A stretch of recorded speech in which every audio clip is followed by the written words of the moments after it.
కేసీఆర్ గారు రాసిన ఉత్తరం. కేంద్ర ప్రభుత్వం నిర్వహించే వేలం కాబట్టి దాన్ని ఆపడం మన వల్ల మేము మాత్రం అక్కడ బొగ్గు కానీ తవ్వనీయం, ఇటుక కిలో ఇటుక కూడా మిమ్మల్ని తీసుకుపోనీయం, కిలో బొగ్గు కూడా తీసుకుపోనీయమని చెప్పినాం. అదే మాట ప్రకారం ఇప్పటి వరకు కూడా మేమున్నాం. అక్కడ ఇవ్వబడి రానియలే, ముట్టుకోనియలే. స్పష్టంగా ఆ రోజు చెప్పిన మాట మీదనే ఉన్నాం. సింగరేణి కార్మికులందరూ కూడా విషయాలు తెలుసు. మేము ఇవాళ కూడా ఒకటే అడిగినాం, ముఖ్యమంత్రిగా ఇవాళ నువ్వు ఉన్నావు, ఆనాడు ప్రతిపక్ష నాయకుడిగా పిసిసి అధ్యక్షుడిగా ఉత్తరం రాసినావు. కేసీఆర్ గారు రాసిన 3వ రోజు నువ్వు కూడా రాసినావు వేలం వెయ్యొద్దు అని చెప్పి. మరి ఇవాళ ఏం మారిందని నీ ఉప ముఖ్యమంత్రిని పంపిస్తున్నావు వేలం వేయడానికి, దాంట్లో కూర్చొని ప్రత్యక్షంగా తిలకించడానికి. దీని వెనకాల ఎవరో ఉన్నారు, వీళ్ళిద్దరిని కలిపిన వాళ్ళు.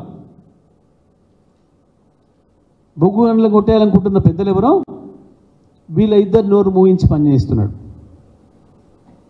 దేనికో తలొగ్గి, దేనికో లొంగిపోయి దాంట్లో పాల్గొనడానికి ముందు చెప్పిండు.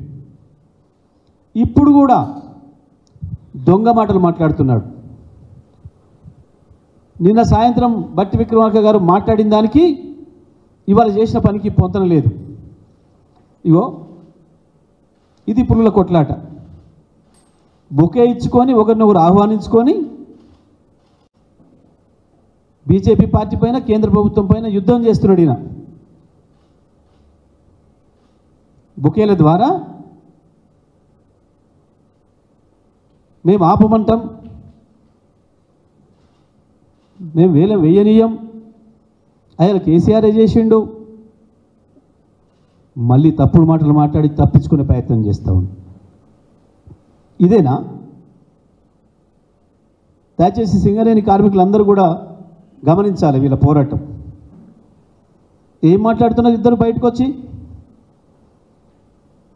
వీళ్ళ వాలకాన్ని చూస్తుంటే 2 పులులు గుహలోకి పోయి బయటకు వచ్చేటప్పటికి మేకతోలు వేసుకొని వచ్చినాయట. వీళ్ళిద్దరు వెస్టిన్ హోటల్లో బయటకు వచ్చి పత్రికా విలేకరుల సమావేశం నిర్వహించి మాట్లాడిన మాటలు, దాన్ని ఉంచుతావా చంపుతావా చెప్పట్లే. ఆవు ఉండెను, దానికి తోక ఉండెను, దానికి 2 చెవులు ఉండెను, మూతి ఉండెను, ముక్కు ఉండెను మాట్లాడాను. ఇద్దరు కూడా దాన్ని ఉంచుతున్నావా, కోస్తున్నావా, ఏం చేస్తున్నావు, దాని మీద మాట్లాడాలి. గమనించాలి ప్రజలందరూ కూడా. దయచేసి వర్ణిస్తున్నారు ఇద్దరు కలిసి. మీ వర్ణనలు మీ కన్నీళ్ళు కావు, మీ ముసలి కన్నీళ్ళు కావు. కావాల్సింది తెలంగాణ ప్రజలకి, సింగరేణి కార్మికులకి స్పష్టమైన నిర్ణయం చెప్పండి.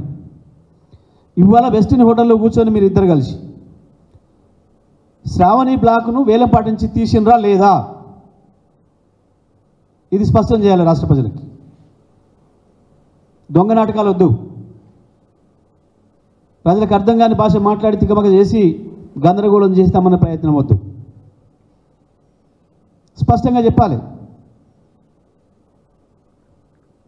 ఇవాళ మీరు ఏదైతే ఆన్లైన్లో పెట్టినరో,